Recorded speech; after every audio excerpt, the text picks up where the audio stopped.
આજે બે ઘટનાઓ એક સાથે ઘટી છે।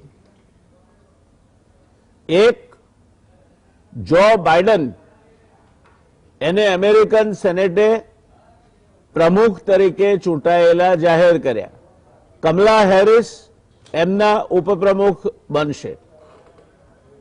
ટ્રમ્પે 20 તારીખે સત્તાની સોંપણી માટે તૈયારી દર્શાવી, પણ એનો ભાગ બે, ગઈકાલે કાળો દિવસ અમેરિકન લોકશાહી માટે કહી શકાય એવી ઘટનાઓ બની। જગતની મહાન તાકતવર લોકશાહી તરીકે પોતે ગૌરવ લેનાર, પોતાની પ્રણાલિકાઓ, પ્રસ્થાપિત મૂલ્યોને લઈને દુનિયાભરમાં લોકશાહીની દુહાઈ દેનાર અમેરિકાની લોકશાહી અને અમેરિકાની આખી ચૂંટણી વ્યવસ્થા તેમજ પ્રેસિડેન્ટની નિમણૂક ઉપર આજે એક ધબ્બો લાગ્યા બાદ બાઇડન પ્રમુખ બને। વાત કરવી છે વિગતે એની। દર્શક મિત્રો, અમેરિકામાં રાષ્ટ્રપતિ પદ માટે 3 નવેમ્બરે ચૂંટણી થઈ હતી, જેમાં ડેમોક્રેટિક પાર્ટીના ઉમેદવાર Joe Biden 306 electoral college vote અને રિપબ્લિકન પાર્ટીના ઉમેદવાર ડોનાલ્ડ ટ્રમ્પને 232 વોટ મળ્યા હતા। આમ છતાં ટ્રમ્પે હાર સ્વીકાર નહીં કરી અને સતત આરોપ લગાવતા રહ્યા કે ચૂંટણીમાં મોટા પાયે ગડબડ થઈ છે, જેને લઈને કેટલાક રાજ્યોમાં ટ્રમ્પ સમર્થકો દ્વારા કેસ પણ નોંધાવવામાં આવ્યા, પરંતુ મોટા ભાગે આ બધા જ કેસોનો મામલો કોર્ટે ફગાવી દીધો। હવે ટ્રમ્પ સમર્થક હિંસા પર ઉતરી આવે તે પ્રકારની પરિસ્થિતિનું નિર્માણ થયું। અમેરિકામાં રાષ્ટ્રપતિ ચૂંટણીના પરિણામોને લઈને જારી રાજકીય ખેંચતાણ વચ્ચે અમેરિકન કોંગ્રેસે ડેમોક્રેટ ઉમેદવાર જો બાઇડનની જીત પર બંધારણીય મોહર લગાવી દીધી છે। કોંગ્રેસે ઇલેક્ટોરલ કોલેજ કાઉન્ટિંગમાં જો બાઇડનને વિજેતા જાહેર કરી દીધા છે, સાથે જ કમલા હેરિસને પણ ઉપરાષ્ટ્રપતિ પદ માટે વિજેતા જાહેર કર્યા છે। ત્યાં ઉપરાષ્ટ્રપતિ એટલે કે ડોનાલ્ડ ટ્રમ્પના ઉપરાષ્ટ્રપતિ પેન્સે કહ્યું છે કે હવે તમામને પોતાના કામ પર પાછા લાગી જવું જોઈએ। માઇક પેન્સે એલાન કર્યું છે કે 20 જાન્યુઆરીએ જો બાઇડન અમેરિકાના રાષ્ટ્રપતિ તરીકે શપથ લેશે। આ સાથે જો બાઇડન અમેરિકાના 46મા રાષ્ટ્રપતિ બની જશે। બાઇડનની જીત પર લાગેલી મોહર 270 ચૂંટણી મતોના પ્રમાણિત થયા બાદ ઇલેક્ટોરલ કોલેજમાં જો બાઇડનની જીતની પુષ્ટિ થઈ છે। અગાઉ સેનેટ અને કોંગ્રેસે જોર્જિયા, પેન્સિલ્વેનિયા, નેવાડા અને એરિઝોના સાથે જોડાયેલા રિપબ્લિક નેતાઓની કાઉન્ટિંગ રોકવા સાથે સંબંધિત પ્રસ્તાવોને ફગાવી દીધા હતા।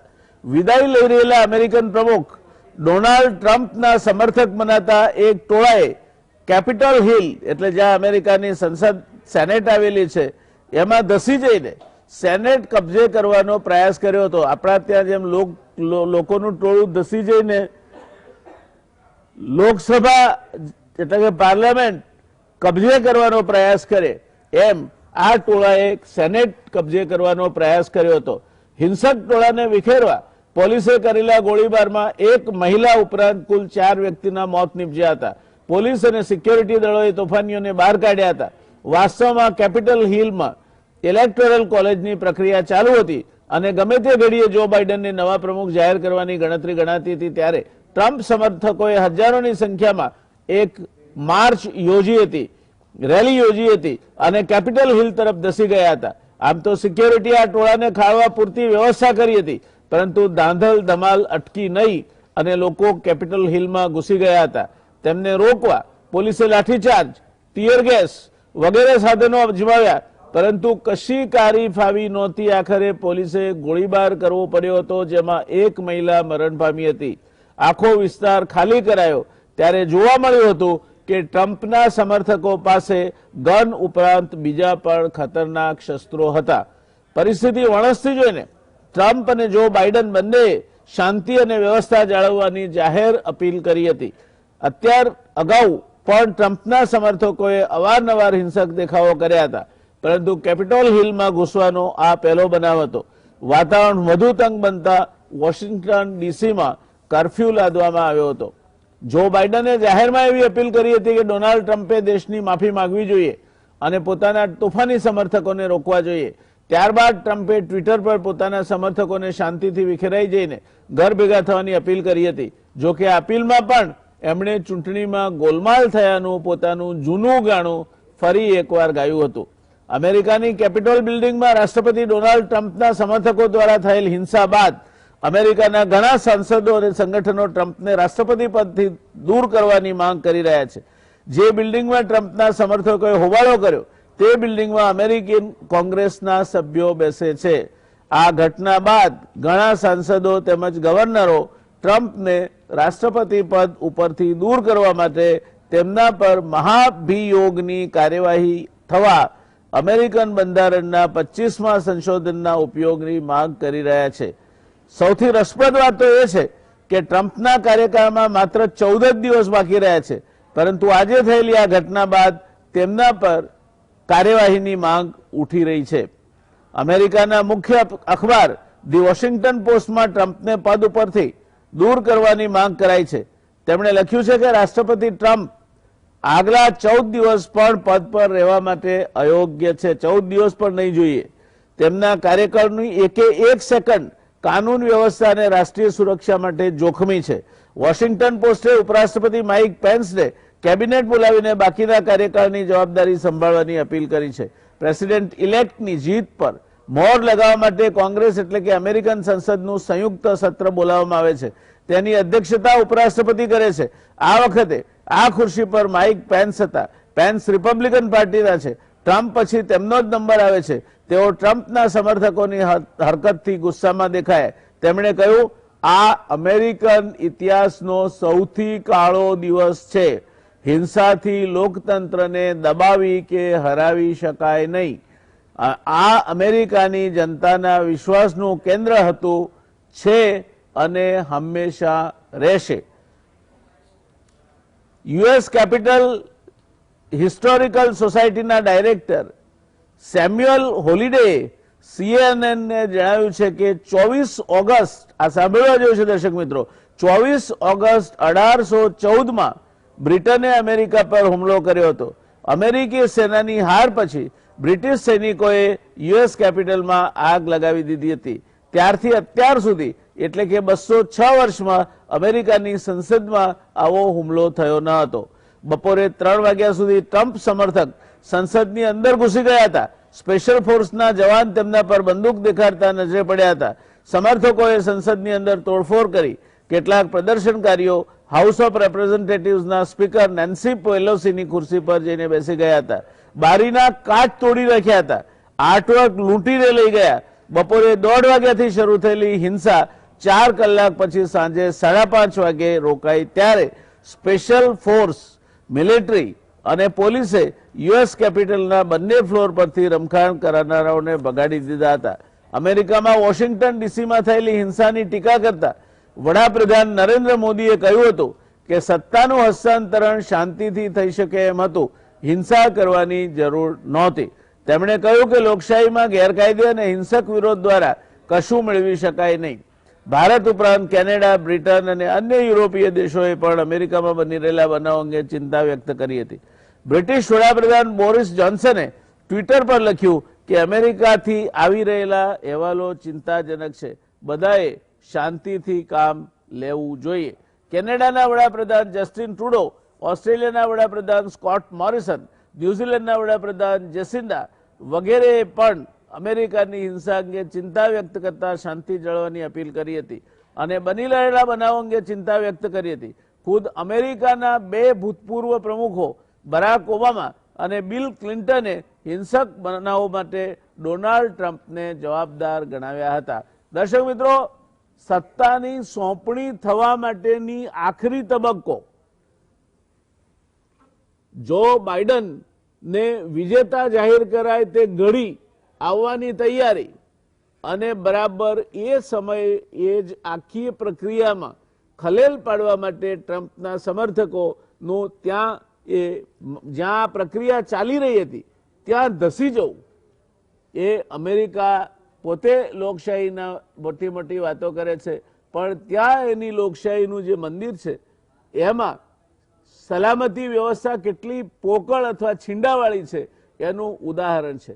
4 કલાક સુધી આ મકાનનો, જ્યાં કોંગ્રેસની આ બેઠક ચાલતી હતી, જેનું અધ્યક્ષ સ્થાન પેન્સ કરી રહ્યા હતા, એનો કબજો લઈને આતંક મચાવવાનું ચાલુ રહે અને 4 વ્યક્તિઓના મૃત્યુ પછી 4 કલાકે આ આખું ફ્લશ આઉટ કરી શકાય, એટલે કે જે લોકો ગેરકાયદેસર રીતે ઘૂસી ગયા તેમને દૂર કરી શકાય.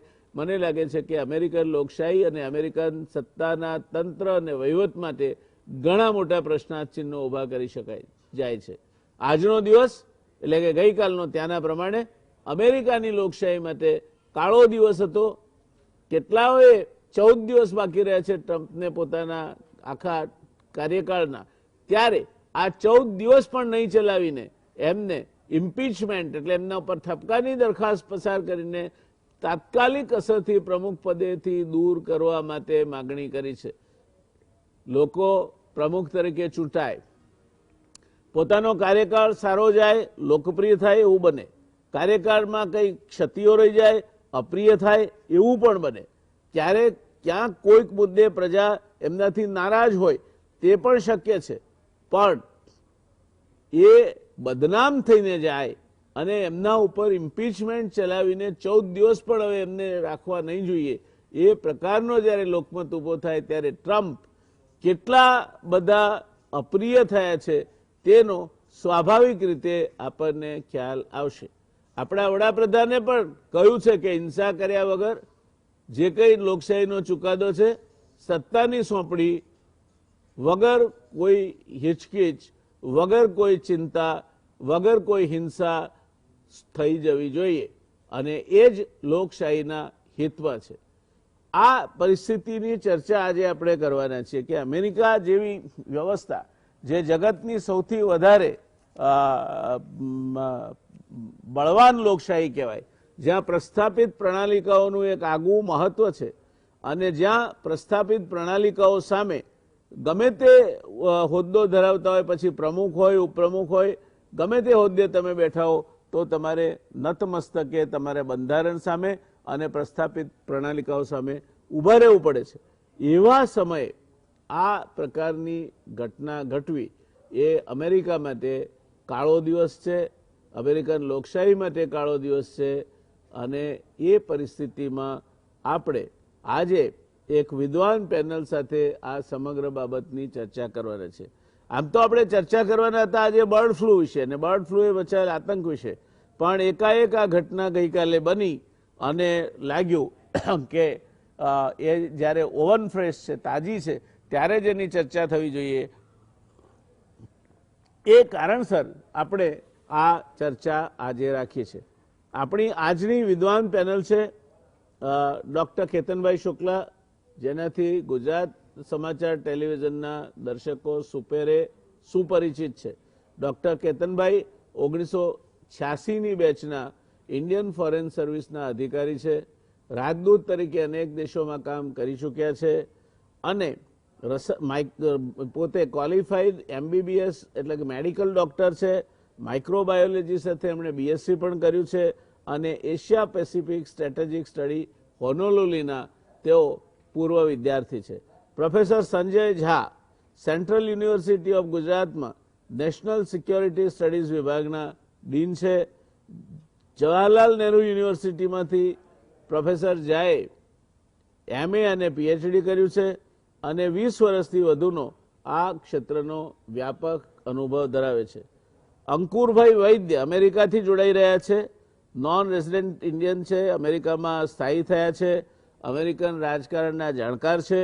હું ભૂલતો ના હોઉં તો એ રિપબ્લિકન પાર્ટી સાથે જોડાયેલા છે, પણ એ સ્પષ્ટતા અંકુરભાઈ કરે તે જ વધુ યોગ્ય રહેશે. મને એમના પોલિટિકલ લિનિયેજ બાબતમાં સ્પષ્ટ ખાતરી નથી અને એટલે એક મારી ધારણા પ્રમાણેની વાત મેં કહી છે, કદાચ એમાં હું ખોટો પણ હોઈ શકું, પણ અંકુરભાઈ એની આપણને પરિચિત આપશે.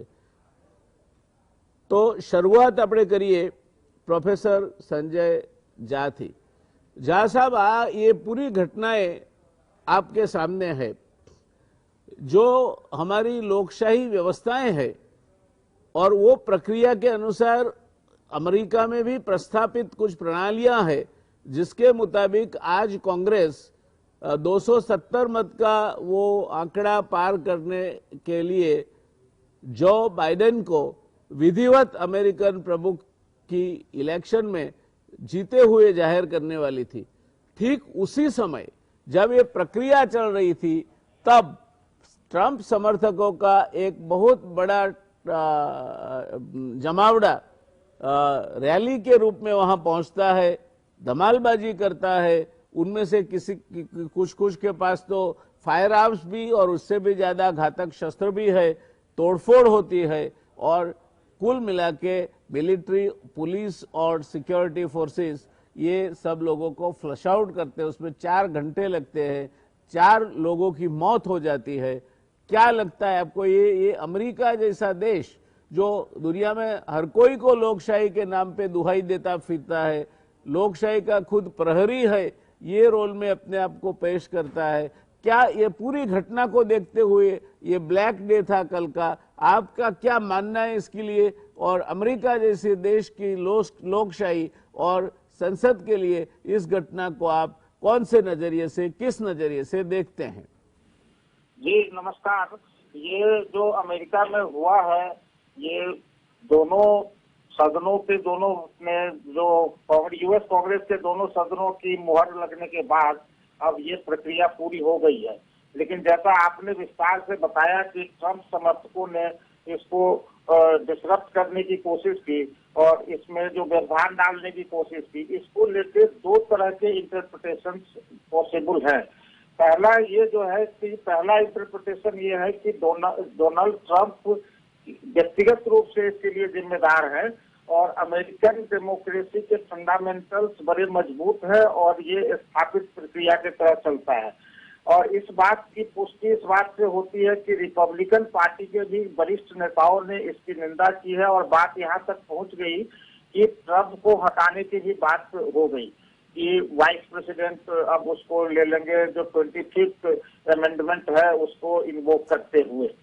तो एक इंटरप्रिटेशन ये है कि यह ट्रंप का जो कार्यकाल रहा है वो एक पोलराइजिंग रहा है और उनकी जो कार्यशैली रही है, उनके जो वक्तव्य रहे हैं, उनकी जो नीतियां रही है और उनका जो व्यवहार रहा है विरोधियों के प्रति, वो एक अमेरिकन डेमोक्रेसी में एक अच्छी घटना के रूप में नहीं देखा जा रहा है उनके पूरे कार्यकाल को।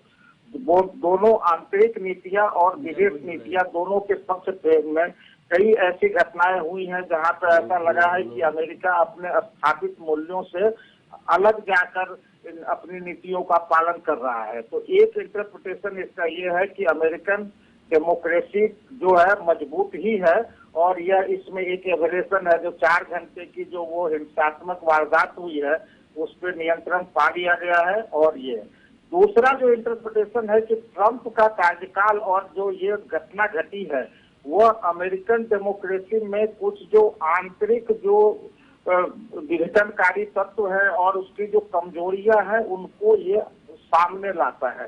क्योंकि ट्रंप का जीतना अपने आप में एक आश्चर्यजनक घटना थी, जो लोगों ने कहा था, किसी ने उसको किया नहीं था, प्रेडिक्ट उस ढंग से किया नहीं था। और ट्रंप के कार्यकाल में अमेरिकन डेमोक्रेसी में वो सारी कमियां सामने आती रही जो नॉर्मली हम लोग एक विकासशील देश में डेमोक्रेसी में कहते हैं कि मैच्योर डेमोक्रेसी नहीं है, उसमें कमजोरियां हैं। चाहे आप देख लें जो आप कंजर्वेटिव पार्टी का देख लें या आप रेसिज्म की नस्लवाद की बात देख लें या जो उनकी आर्थिक नीतियों के कुछ पहलुओं को देख लें। और इस तरह का जो अमेरिकन सोसाइटी में एक डिवाइड है, अमेरिकन सोसाइटी में जो एक आंतरिक उथल पुथल है, उसको भी दर्शाता है कि अमेरिकन सोसाइटी भी उतनी ही विभाजित है जितना कि हम इंडिया में जनरली डेमोक्रेसी में देखते हैं कि यहाँ पे जो डेमोक्रेटिक प्रोसेस है उसमें कई तरह की कमियां इलेक्शन के टाइम में दिखती है।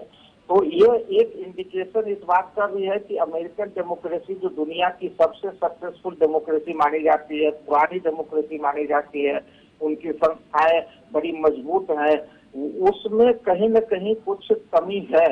और वो कमी ट्रंप के रूप में Trump is merely a symptom of larger disease that afflicts American democracy. तो एक इंटरप्रिटेशन ये है, और ये इस इंटरप्रिटेशन में भी दम है कि जो अमेरिकन सोसाइटी के अंदर चर्निंग है उसको कहीं ना कहीं उस डिवाइड को, उस पोलराइजेशन को ट्रंप उसके रिप्रेजेंटेटिव के रूप में दिखाते हैं। तो यह जो एक इमेज था अमेरिकन डेमोक्रेसी का पूरी दुनिया के सामने में, उसको कहीं ना कहीं इस घटना से धक्का लगा है। और यह कई लोग ये उसको मानने लगे हैं कि अमेरिकन डेमोक्रेसी में भी वो जो आइडियलिज्म हम लोग देखते थे कि वो जो आदर्शवादी डेमोक्रेसी है जिसको दुनिया के हर देश को फॉलो करना चाहिए, वहाँ भी वो सारी कमियां दिखती हैं जो एक अमूमन विकासशील देशों में, जो नॉर्मली हम लोग भारत में इंडिकेट करते हैं कि इलेक्शन प्रोसेस में ऐसा होता है, इलेक्शन प्रोसेस में जातिवाद होता है, ट्रांसफर ऑफ पावर के समय में कोई परेशानी होती है, आरोप लगते हैं। हम लोग भी इसके आदी हो चुके हैं कि ईवीएम में गड़बड़ी है या रिगिंग हो गई, इलेक्शन हो गए, ये सारे आरोप जो है तो अमेरिकन राष्ट्रपति के चुनाव में लगे हैं। ट्रंप ने खुलेआम रिगिंग का आरोप लगाया है, ट्रंप ने खुलेआम आरोप लगाया है कि मैनिपुलेशन हुआ है और इस तरह की चीजों को। वैसे अमेरिकन कांग्रेस ने इस सारी संभावनाओं को नकार दिया है।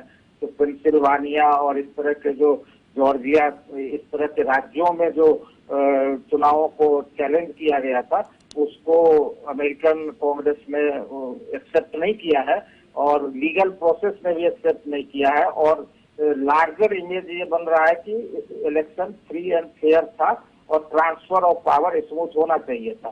भारत के प्रधानमंत्री जी ने भी इस बात को थोड़ा रेखांकित किया है कि जो ट्रांसफर ऑफ पावर जो है वो एक स्मूथ होना चाहिए। लेकिन मेरा जो ये मानना है अंत में संक्षेप में कि अमेरिकन डेमोक्रेसी में जो आंतरिक इस तरह का कंट्राडिक्शन सामने आया है वो कोई नई बात नहीं है और कल की घटना एक लंबे प्रोसेस के कल्मिनेशन के रूप में देखी जानी चाहिए। इससे अमेरिकन डेमोक्रेसी को डैमेज हुआ है और जो बाइडेन का जो कार्यकाल होगा कहाँ तक उस डैमेज को कंट्रोल करने में और फिर से एक इमेज ऐसा बनाने में कि अमेरिकन डेमोक्रेसी के फंडामेंटल्स बहुत ही मजबूत हैं, उसमें कहाँ तक सक्सेसफुल होंगे वो देखने की बात है। लेकिन अंत में मैं इतना ही बताऊंगा कि ट्रंप ने जो एक प्रक्रिया को जन्म दे दिया है अमेरिकन डेमोक्रेसी में, जो डिवीजन और इस तरह के वायलेंस का, उम्मीद करता हूं कि यह अंतिम घटना होगी और इस तरह की घटना की पुनरावृत्ति नहीं होगी।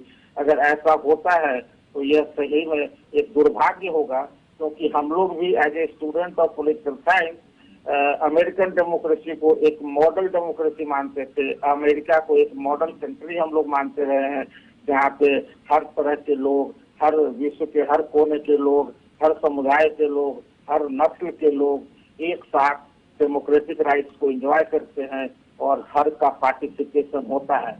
इनफैक्ट बराक ओबामा के इलेक्शन ने इस चीज को रेखांकित किया था कि अमेरिकन राष्ट्रपति का चुनाव ऐसा होता है जहाँ पे किसी भी नस्ल का व्यक्ति, कहीं का व्यक्ति अपनी काबिलियत के बल पे राष्ट्रपति के पद तक पहुंच सकता है और यह अमेरिकन डेमोक्रेसी की बहुत बड़ी सफलता मानी गई थी।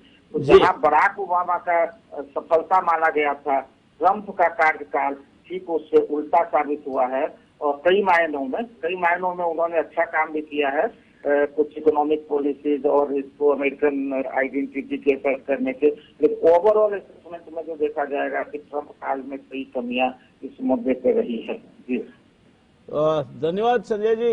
દર્શક મિત્રો, એક બે મુદ્દા આમાં સપાટી પર આવ્યા કે જે કંઈ બન્યું તેને અમેરિકન લોકશાહી ઉપર એક દાગ લગાવ્યો છે અને અમેરિકાની લોકશાહીને એના કારણે એક જે એની છબી છે એ ધૂમિલ થઈ છે અને આ યોગ્ય નથી થયું। આગળ જતા એના શું ફોલઆઉટ ઇફેક્ટ્સ આવશે અથવા શું પરિણામ આવશે તે જોવાનું રહેશે। દર્શક મિત્રો, હવે જઈશું આપણે અંકુરભાઈ વૈદ્ય અમેરિકાથી જોડાયા છે આપણી સાથે। એ રાજકીય પક્ષના પણ કાર્યકર્તા છે, પોતે રાજનીતિને સારી રીતે સમજે છે, લોકશાહી પ્રક્રિયાને પણ સારી રીતે સમજે છે અને અંકુરભાઈને આપણે પ્રશ્ન પૂછવો છે કે બે પ્રશ્ને અંકુરભાઈ અમે આપની પાસેથી અપેક્ષા રાખીએ છીએ।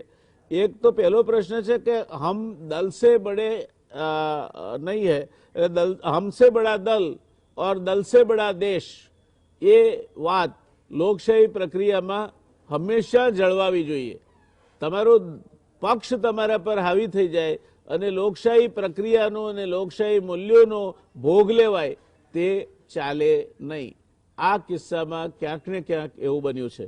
બીજું, ટ્રમ્પ વિદાય થશે 20મી તારીખે, પણ ટ્રમ્પિઝમ જેણે આ વિશ્વમન કરીને અમેરિકન વોટર્સમાં અથવા અમેરિકન સમાજમાં એક પ્રકારના વિષવવૃક્ષોની વાવણી કરી છે તે બહુ મોટું સમય સુધી રહેશે અને અમેરિકાની આ આખી જે લોકશાહી વ્યવસ્થા છે, સમાજ વ્યવસ્થા છે, એક સૂત્રતા છે, કોહરન્સ છે, એકબીજા સાથે હળીમળીને રહેવાની પદ્ધતિ છે, એને નુકસાન કરશે।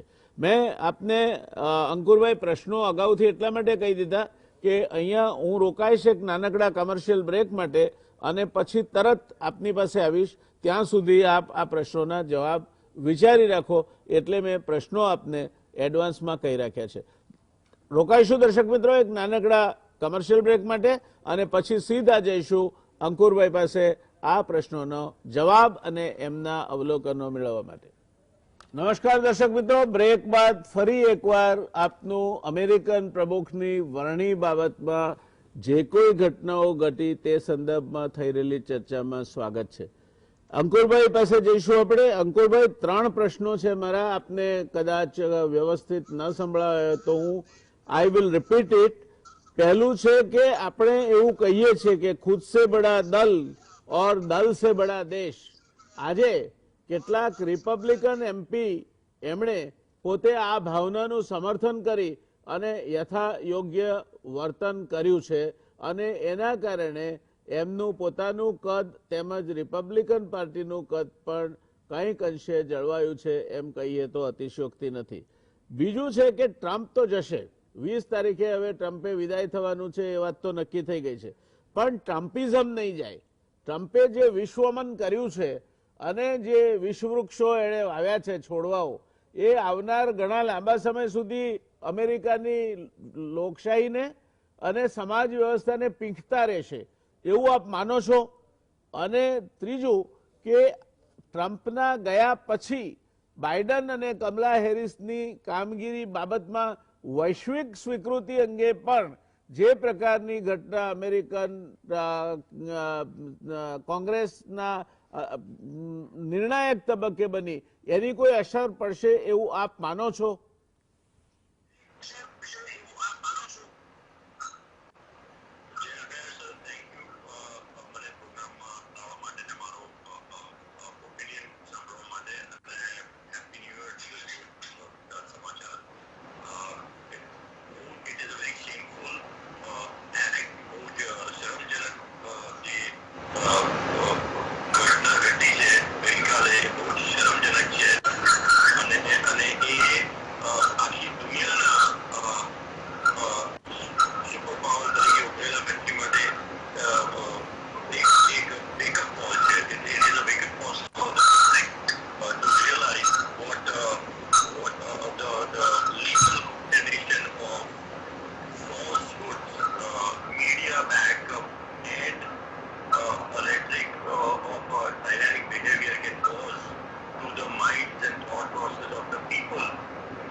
Then as you like, this country comes first, then the party, then the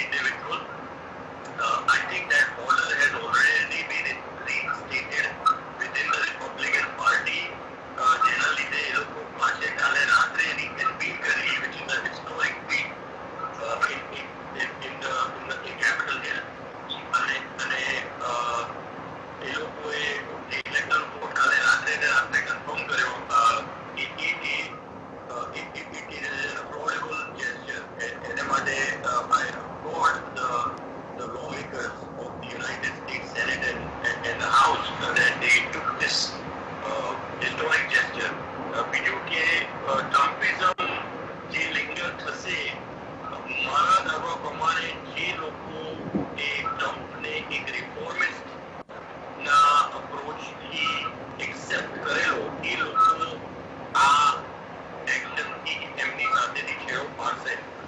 એટલે હવે ટ્રમ્પિઝમ જે રહેશે એ ટ્રમ્પિઝમ ડાઉનહિલ પેટર્નમાં રહેશે એવું મારું માનવું છે. અને અને એ વસ્તુને જેવી રીતે સમય પ્રોગ્રેસ થશે ઓછું થતું જશે. એટલે જેમ ટાઈમ આગળ વધશે એમ આ વસ્તુ ઓછી થતી જશે. એટલે એ 3 પોઈન્ટ જે તમે પૂછ્યા હતા એનો I hope I answered all 3 questions. જી અંકુરભાઈ, આપે ત્રણેય પ્રશ્નોના જવાબ આપ્યા. Back to મને you, લાગે છે કે Jayant sir. આપણે પાછું જવાનું પણ છે, એટલે એક પ્રશ્ન હજુ પૂછવાની લાલચું નથી રોકી શકતો. So with your approval, I would pose before you the last question before you leave us, and thank you also profusely for joining us. આપ અમારી સાથે જોડાયા એ માટે ખૂબ ખૂબ આભાર. અને આપ ને ક્યાંક બીજે પણ એન્ગેજમેન્ટ છે અથવા તો કમિટમેન્ટ છે, એટલે આપ થોડા વહેલા નીકળવા માંગો છો. તે સંયોગોમાં મારે છેલ્લો પ્રશ્ન આપને પૂછવો છે કે આ આખી જે ઘટના બની તે ઘટનાની અસર રિપબ્લિકન પાર્ટી પર શું પડશે? પાર્ટીમાં બે જૂથ પડશે, પાર્ટી વચ્ચેથી તૂટશે, પાર્ટીમાં કોઈ સ્પ્લિન્ટર ગ્રુપ ઊભું થશે, આપ શું માનો છો? Sorry, go ahead. I'm sorry. Please go ahead. Please. Jayant sir, Republican Party is a very, very strong and very old party. I think it is a lesson learned for the party that when you line behind fundamentally incorrect thoughts and encourage an individual out of fear that it will devastate the party, it will have devastating impact, which I'm sure Republican Party hierarchy is realizing with the defeats in Georgia runoff and in the election.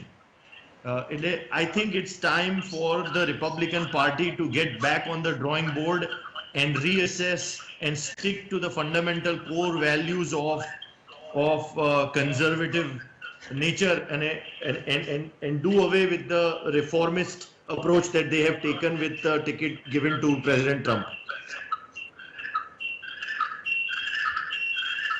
ધન્યવાદ. આપે બહુ ઉત્તમ વાત કહી અંકુરભાઈ કે જ્યારે કોઈ પણ રાજકીય પક્ષ એક કોઈ વ્યક્તિ એને જીતાડી શકે એમ છે એવા ખ્યાલમાં ખોટા માણસની પાછળ લાગી જાય અને એ માણસ સાચું ખોટું ગમે તે કરે તેના પાછળ ઊભા રહી જાય પાર્ટી તરીકે, ત્યારે આ પ્રકારના પરિણામો આવે છે.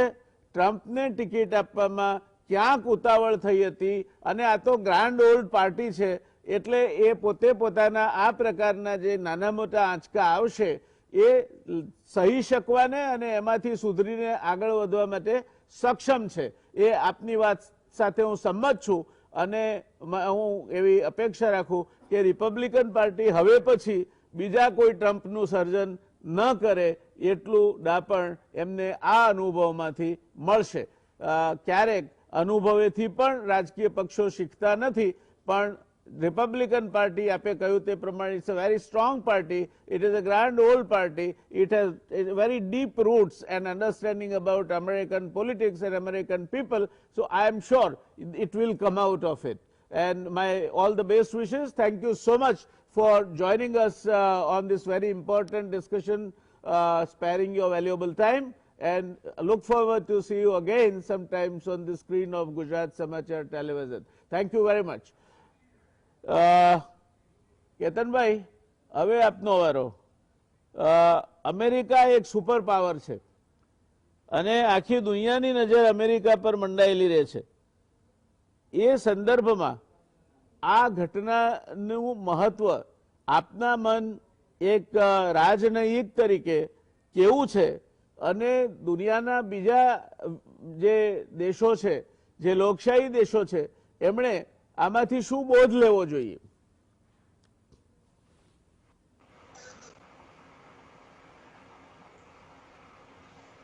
જયંતભાઈ, પ્રશ્ન રિપીટ કરશો? કેતનભાઈ, હું એવું કહેતો હતો કે અમેરિકા એક સુપર પાવર છે અને it's one of the very strong democracy. Am I clear to you? હવે સંભળાય છે મારો અવાજ આપને? કેતનભાઈ, am I clear to you? Hello hello hello હા બોલો બોલો, હા, રિપીટ ક્વેશ્ચન. હું એવું કહેતો હતો કે અમેરિકા એક સુપર પાવર છે. આખી દુનિયાની નજર અમેરિકા શું કરે છે તે પર મંડાયેલી રહે છે.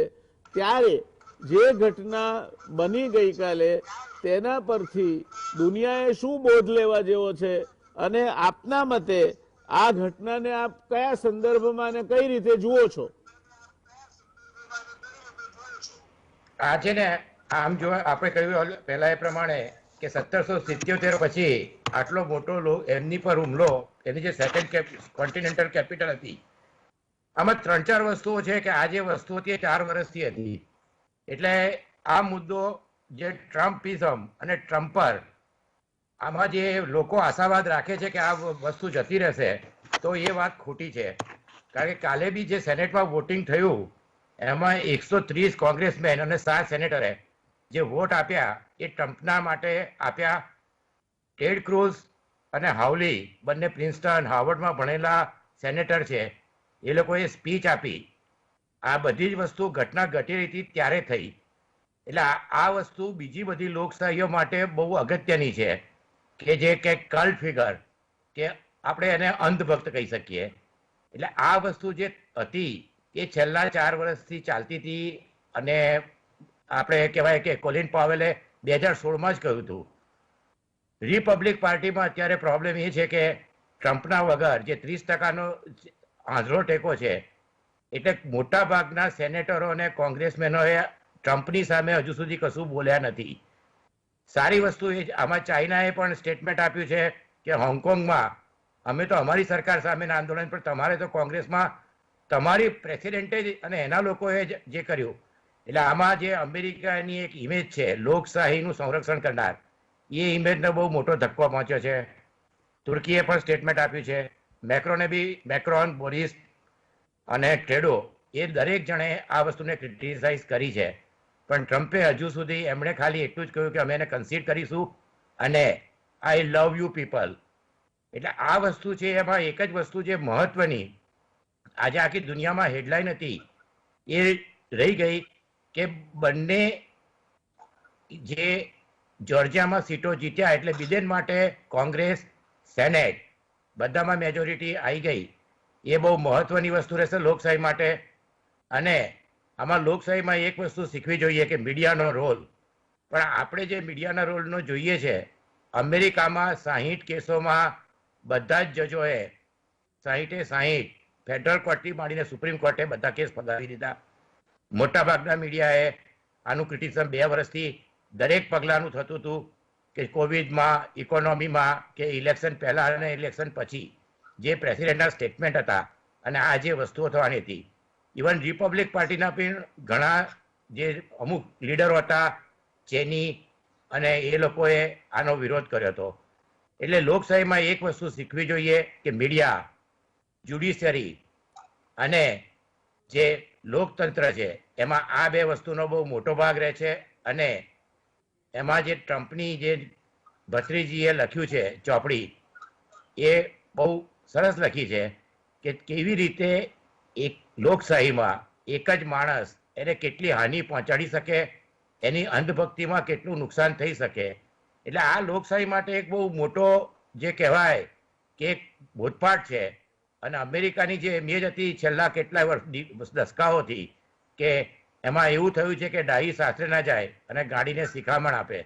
એટલે હવે બેલારુસ છે, લિબિયા છે, ઈરાક છે, દરેક જગ્યાએ લોકશાહી માટે અમેરિકા, એટલે બિડેન માટે આ એક જે કહેવાય કે પ્રથમ ગ્રાસે મક્ષિકા જેવું થયું છે. કોવિડ હતું, ઇકોનોમી પ્રોબ્લેમ હતો, રેશિયલ ડિવાઇડ બહુ મોટું છે. એટલે આ જે ટ્રમ્પની જે ઇમ્પેક્ટ છે એ તો આગલા થોડા વર્ષો સુધી રિપબ્લિક પાર્ટી પર રહેશે. પણ સાથે સાથે એઝ આખા દેશમાં પણ જે ડિવિઝન થયું છે એમાં પણ આ એક બહુ મોટો પ્રશ્ન રહેવાનો છે. એટલે આ જે વસ્તુ છે એ દરેક લોકશાહી માટે બહુ અગત્યની છે. અને આમ જોવા જઈએ તો આમાંથી લોકોએ બોધપાઠ લેવો જોઈએ કે મીડિયા અને જ્યુડિશરી બહુ મોટો રોલ ભજવતું હોય છે. એટલે અમેરિકાની લોકશાહીમાં એ પણ પ્રૂવ થયું. અને જે ઇન્સ્ટિટ્યૂટ હતી, પોલીસ નહોતા, નેશનલ ગાર્ડ નહોતા, એટલે એક જ માણસને જો બધા જ પાવર આપવામાં આવે અને પછી બધા જ લોકો એની પાછળ એને ફોલો કરે, તો લોકશાહી માટે એ એક બહુ ખરાબ લક્ષણો છે. દર્શક મિત્રો, કેતનભાઈએ જે વાત કરી એનો મધ્યવર્તી વિચાર 4 મુદ્દા ઉપર ફરે છે.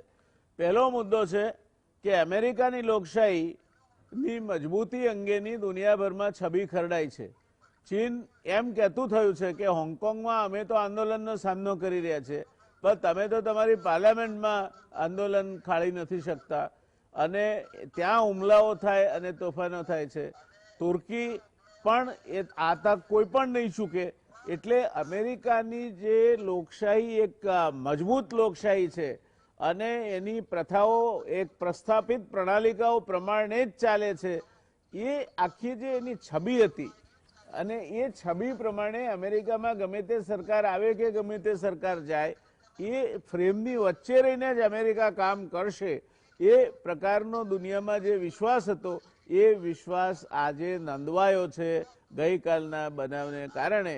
એટલે ક્યારેક આખી માટલી ભરેલી હોય એને એક નાની ઠીકરી પણ ફોડી નાખે એમ આ જે કંઈ બનાવ બન્યો કેપિટલ હિલમાં અને જે કંઈ પ્રકારના ભાંગફોડ થઈ, ફાયરિંગ થયું, 4 માણસો મરી ગયા, ટોળાબાજી થઈ અને ત્યાં સુધી પહોંચ્યા ત્યાં સુધી એમની સંરક્ષણ વ્યવસ્થા, સુરક્ષા વ્યવસ્થા એવી કેવી હશે કે આપણી સંસદમાં કોઈ ઘૂસી જાય અને ત્યાં તોડફોડ કરે, ત્યાં સુધી તમને સુરક્ષા વ્યવસ્થા માત્ર એક મૂક દર્શક બનીને જોઈ રહે. એ વિશે પણ ઘણા મોટા પ્રશ્નો થાય છે અને એ સમજવાની જરૂર છે કે there is nothing like a security. The danger to the life comes from the direction least expected. અમેરિકાની કોંગ્રેસ જ્યાં મળી રહી છે તેનાથી વધુ સંરક્ષિત જગ્યા બીજી કોઈ ન હોઈ શકી હોત. ત્યાં પણ જો આ પ્રકારની ઘટના ઘટી શકે તો દુનિયામાં કોઈ પણ જગ્યાએ ઘટી શકે છે અને એ કોઈ એક નિષ્ણાતે કહેલા વાક્યને સાચું ઠેરવે છે કે સિક્યોરિટી ઇઝ એન ઇલ્યુઝન. આ બાબત સમજવી જોઈએ. ત્યાર પછીના 2 મુદ્દા કેતનભાઈએ કહ્યા એથી પણ વધારે ગંભીર છે.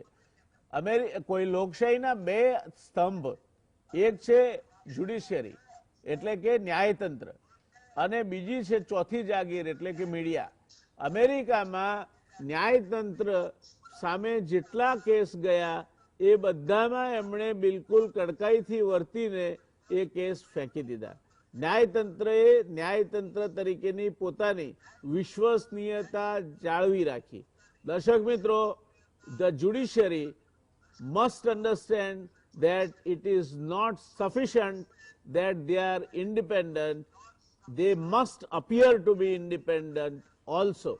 અમેરિકાની જ્યુડિશિયરીને સલામ કરવી જોઈએ કે they not only are independent but they appeared to be independent also in their behavior, setting an example for the judiciaries in other democratic country. આ લોકશાહીમાં જે રોલ છે એ સંસદ એટલે કે એક્ઝિક્યુટિવ, જે લોકો વહીવટ કરે છે તે એડમિનિસ્ટ્રેશન અને જ્યુડિશિયરી. તો એમાં જ્યુડિશિયરીના રોલની ક્રિટિકાલિટી એ આખાય ટ્રમ્પના આખાય ઇલેક્શન પ્રોસેસ દરમિયાન જો if judiciary was not independent એ પણ ટ્રમ્પની સાથે એક્ટિંગ પ્રેસિડેન્ટ એમ કહીને તણાઈ ગયું હોત તો કદાચ આજે અમેરિકામાં આંતરવિગ્રહનો સામનો કરવો પડ્યો હોત. ત્યાં પછીનો મુદ્દો કેતનભાઈએ કહ્યો એ પણ એટલો જ અગત્યનો છે, એ ચોથી જાગીર એટલે કે મીડિયાને સ્પર્શે છે. Hats of to them. અમેરિકાની ટેલિવિઝનથી માંડીને ટ્વિટર અને ફેસબુક સુધીનાને સલામ કરવી જોઈએ કે એમણે ચાલુ પ્રવચને ચાલુ પ્રેસિડેન્ટના એમણે એને કાપી નાખ્યું કે આ જૂઠાણું ફેલાવે છે, માટે અમે આ પ્રવચન લોકો સામે નહીં મૂકીએ, એને એ પ્રવચનને અમે પ્રદર્શિત નહીં કરીએ. આ મુદ્દો પણ અમેરિકાની જે લોકશાહી છે એ લોકશાહી આજે જો બચી શકી હોય અને ટ્રમ્પ હાવી નહીં થઈ શક્યા હોય તો એના માટેના આ 2 મુખ્ય કારણો છે જે કોઈ પણ દેશની લોકશાહીએ એના પરથી બોધ લેવો જોઈએ. એક જ માણસની અંધભક્તિ એ લોકશાહીને મોટું નુકસાન કરાવે છે એ ટ્રમ્પે પુરવાર કરી આપ્યું છે. ટ્રમ્પિઝમ છે શું આખરે? ટ્રમ્પિઝમ એટલે ટ્રમ્પની વિચારધારા ઉપર સાચ ખોટ સમજ્યા વગર એક પ્રકારનો આંધળો વિશ્વાસ મૂકીને ચાલવાની જે વૃત્તિ છે એ વૃત્તિ, એ ટ્રમ્પિઝમ. અને એ ટ્રમ્પિઝમ એટલે વ્યક્તિ પૂજા, સિસ્ટમની અથવા તો વ્યવસ્થાની પૂજા નહીં. જ્યારે વ્યક્તિ પૂજા વ્યવસ્થાનો ભોગ લે છે ત્યારે ટ્રમ્પિઝમનું સર્જન થાય છે. ટ્રમ્પ ગયા પણ ટ્રમ્પિઝમ હજુ પણ અમેરિકામાં જીવશે એવું અંકુરભાઈએ પણ કહ્યું અને केतन પણ કહ્યું. झा साहब, हम आखिरी प्रश्न के लिए आपके पास आना चाहेंगे. आपने ये पूरा डिस्कशन सुना है. आप तो एकेडमिशियन है, आप सेंट्रल यूनिवर्सिटी से जुड़े हैं और जेएनयू के एमए और पीएचडी है, यानी राजनीति से जुड़ी बातों पे आप माहिर है और आपने विविध देशों की और विश्व की राजनीति के विविध पहलुओं का अभ्यास भी किया है. क्या हम इससे सीख ले सकते हैं? अगर भारत की लोकशाही व्यवस्था को जो घटनाएं अमेरिका में घटी उसके ऊपर से अगर कुछ सीख लेना है तो हमें क्या सीख लेना चाहिए? इसमें जो हमें 2-3 चीजों को ध्यान रखना पड़ेगा कि जो भारत की डेमोक्रेसी है वो दुनिया की सबसे बड़ी डेमोक्रेसी मानी जाती है और किसी भी डेमोक्रेसी की सफलता के लिए 2 चीजें जरूरी होती है. एक होता है कि जो संस्थाएं हैं डेमोक्रेसी की, जैसा आपने सही कहा कि न्यायपालिका है, व्यवस्थापिका है और एग्जीक्यूटिव है, ये सब अपना अपना काम संविधान के दायरे में रहते सही से करें. दूसरा जो पहलू इसका होता है, जो आपका सेंट्रल डॉक्यूमेंट किसी भी डेमोक्रेसी का होता है, जैसा कि संविधान है भारत का, तो जब तक आप उसके स्पिरिट के हिसाब से काम करेंगे उसमें आप सफल रहेंगे, आपकी डेमोक्रेसी सफल रहेगी.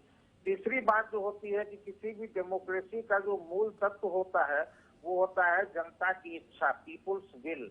और अगर पीपुल्स विल को सेंट्रल रख के पॉलिटिकल पार्टीज काम करें और लोगों की भावनाओं के हिसाब से, लोगों की जरूरतों के हिसाब से अगर अपनी नीति बनाए, जैसा कि अनफॉर्चुनेटली हो नहीं पाता है और ये हर डेमोक्रेसी में थोड़ा बहुत होता है, भारत में तो दिखता भी है कि जो पॉलिटिकल पार्टीज हैं उनका जो अपना व्यू होता है कई बार जो जनता के व्यू के हिसाब से नहीं होता है और उनके अपने इंटरेस्ट होते हैं, लीडर्स के अपने इंटरेस्ट डेवलप हो जाते हैं जो कई बार जनता के इंटरेस्ट के साथ नहीं जाते हैं. तो जनता का इंटरेस्ट होना चाहिए, इंस्टीट्यूशन काम करनी चाहिए. और जो अंतिम बात किसी भी डेमोक्रेसी के लिए होती है वो है कि जो वॉच डॉग होता है, मीडिया होता है, पब्लिक ओपिनियन होता है, इसका जो सम्मान होना चाहिए और ये भी एक महत्वपूर्ण भूमिका में आए और अपनी अपनी भूमिकाओं का निर्वाह करें. ऐसा देखने में आता है डेमोक्रेसीज में कि कुछ संस्थाएं कंप्रोमाइज हो जाती हैं, कुछ संस्थाएं दबाव में आ जाती हैं, कुछ संस्थाएं अपने निहित स्वार्थों के कारण अपने रोल को कर नहीं पाती है सही से, तो उससे डेमोक्रेसी कमजोर होती है. तो डेमोक्रेसी हमेशा से संस्थाओं के कारण चलती है, संस्थाओं की इंटीग्रिटी पे चलती है और हमें यही सीख लेनी चाहिए या किसी भी डेमोक्रेसी को यही सीख लेनी चाहिए कि डेमोक्रेसी के फंडामेंटल्स जो है, मूल तत्व जो है वो मजबूत रहे और उस पर जनता का विश्वास बना रहे. जी सर. धन्यवाद सर जी, आपने बहुत इम्पोर्टेंट बातें कह डाली. मैं सोच रहा था एक और आधा मुद्दा आप देंगे ताकि 3.5 डग में जैसे वामन अवतार ने बलि राजा को पाताल में चाँप दिया था तो शायद आप भी उसी तरह की कुछ सुझाव देंगे. मगर 3 बहुत अहमियत रखने वाली बातें आपने कही. दर्शक मित्रों, जे बात संजय झा साहेबे कही एમાં પહેલો મુદ્દો છે કે લોકશાહીમાં સંવિધાનિક સંસ્થાઓ એટલે ન્યાયતંત્ર હોય, controller and auditor general of India હોય, બીજી સંવિધાનિક સંસ્થાઓ હોય, એણે પોતપોતાનું કામ સંવિધાને એને જે જવાબદારી સોંપી છે એને વફાદાર રહીને કરવું જોઈએ.